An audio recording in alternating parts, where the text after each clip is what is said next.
สบายดีสบายดีพ่อแม่พี่น้องสบายดี FC ทั้งหลายเนาะ FC ทั้งลาวทั้งไทยทั้งต่างประเทศพร้อมยินดีต้อนรับเข้าสู่ช่องบ่าวคอนชาแนลพี่น้อง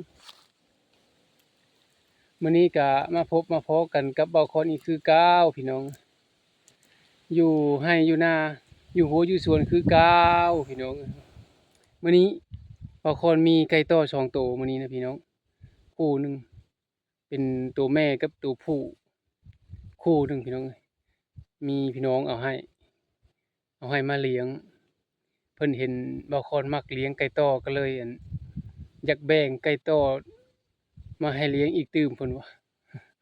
มักหลายกะดอว่ะเอาให้สิดอกคู่หนึ่งว่ะบ่ได้ขอเด้อแต่เพิ่นเอาให้พี่น้องเอ้ยเพิ่นเอาให้มาเลี้ยงมาผสมพันธุ์มาไว้เอาซื้อเอาแนวมันเพิ่นว่าไก่เพิ่นน่ะหมานพี่น้องเอ้ย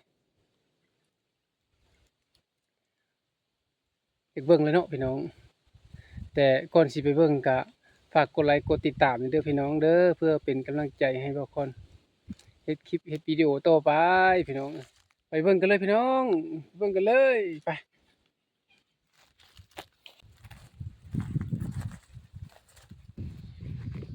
บางคนก็จับไว้คอกอันนี้คือเก่าพี่น้องหากเอามาแต่บ้านเขาจับมาให้ก็ได้2-3มื้อแล้วดอกนี่เด้พี่น้องมันเป็นไก่แบบหอนสีเขินๆนิดนึงพี่น้องสำหรับไก่ตัวนี้ฮะแต่ก็บ่เขินจนเกินไป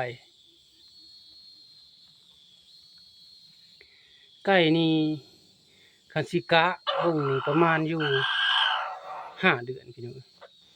ไก่อันนี้ฮะไก่ละ5 เดือน4 เดือน5 เดือนสิบ่ไปไสแหละบ่ฮอดดอก6 เดือนเสือเป็นไก่ตัวสีแดงๆพี่น้องออกสีแดงแดงเหลืองๆแต่ตีนขาวหางโค้ยก็บ่ทันออกมันยังน้อยอยู่แต่เบิ่งหยังก็ยังบ่ทันได้รู้จักหยังคักดอกพี่น้อง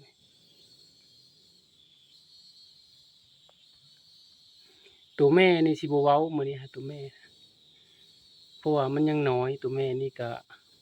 เอาไว้อีกประมาณ2-3 เดือนพู้นแหละมันจังสิไข่นี่ไก่นี่ปกติมันนี่คันเฮาเลี้ยงได้สมบูรณ์นี่3-4 เดือนมันก็สิเริ่มไข่แล้วพี่น้องแต่อันนี้ฮะ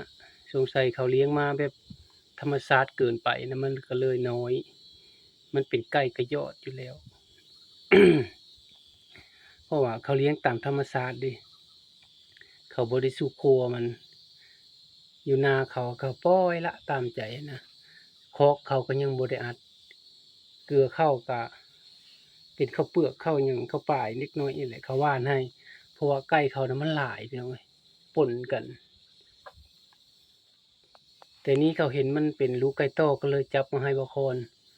เพราะว่าเขาเห็นบ่าวคอนมักเลี้ยงไก่มักเลี้ยงไก่ต้อพี่น้อง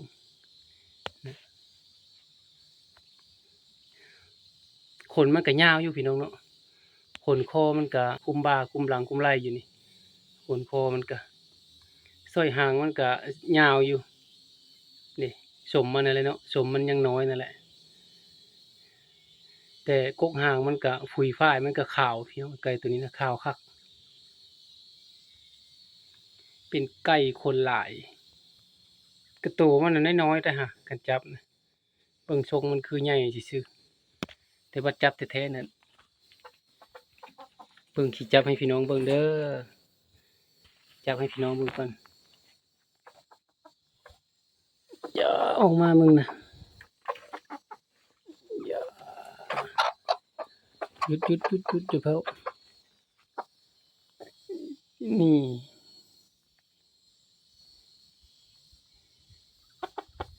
หอนมันนี่อย่าเขินพี่น้องหอนมันก็ได้3จักเนาะพี่น้อง1 2 3เนาะคันไล่ตามมันตำราของเขาอะฮะหอน3จักนี่ก็คักอยู่พี่น้องเขาเลือกเอาหอนคีกเด้อพี่น้อง3 5 7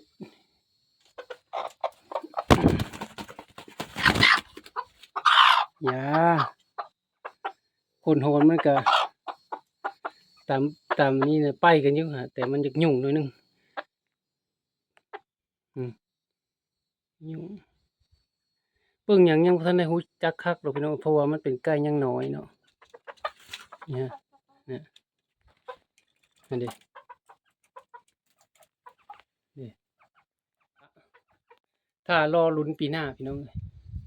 ปีหน้านี่ได้ออกป่าแน่นอนไก่ตัวนี้ครับเป็นไก่ของพี่น้องเพิ่นเห็นว่าคนมักลิ้นไก่ต่อมักเลี้ยงไก่ต่อเพิ่นก็เลยเอามาฝากเพิ่นมาให้เพิ่นว่ามักหลายว่ะเอาให้เลี้ยงอีกสิเป็นพี่ชังว่าเพิ่นว่าก็บ่เป็นหยังเนาะเขาเอามาให้เราก็รับเสมอเพราะว่าแนวใดเราก็มักอยู่แล้วเรื่องไก่ต่อเนี่ยนะมักเลี้ยงอยู่แล้วถึงแนวใดก็ถ้าเบิ่งบัดมันใหญ่พี่น้องเอ้ยสิคักหรือบ่คักก็ได้แต่ตอนนี้นี่มันยังน้อยเบิ่งหยังยังบ่คักปานใดถ้าเบิ่งตอนมันใหญ่เนาะพี่น้องเนาะแล้วสิเอามารีวิวให้พี่น้องเบิ่งอีกรอบหนึ่งตอนเวลามัน7เดือน8เดือนเนาะพี่น้องเนาะโอเคเนาะพี่น้องเนาะขอจบคลิปเท่านี้ก่อนพี่น้องเอ้ยสำหรับรีวิวไก่ต่อน้อยไก่ต่อน้อยพี่น้องเอามาให้สุดท้ายก็ฝากกดไลค์กดติดตามเด้อพี่น้องเด้อเพื่อเป็นกำลังใจให้เบาคอนและก็ฝากกดติดตามเบิ่งคลิปวิดีโอต่อไปพี่น้องเอ้ยว่าสิมีแนวใดมาลงให้พี่น้องเบิ่งเนาะขอบใจหลายๆเด้อที่เข้ามารับชมตั้งแต่ต้นจนจบขอบใจหลายๆขอบใจหลายๆพี่น้องเอ้ยขอบใจหลายๆบ๊ายบายเด้อบ๊ายบาย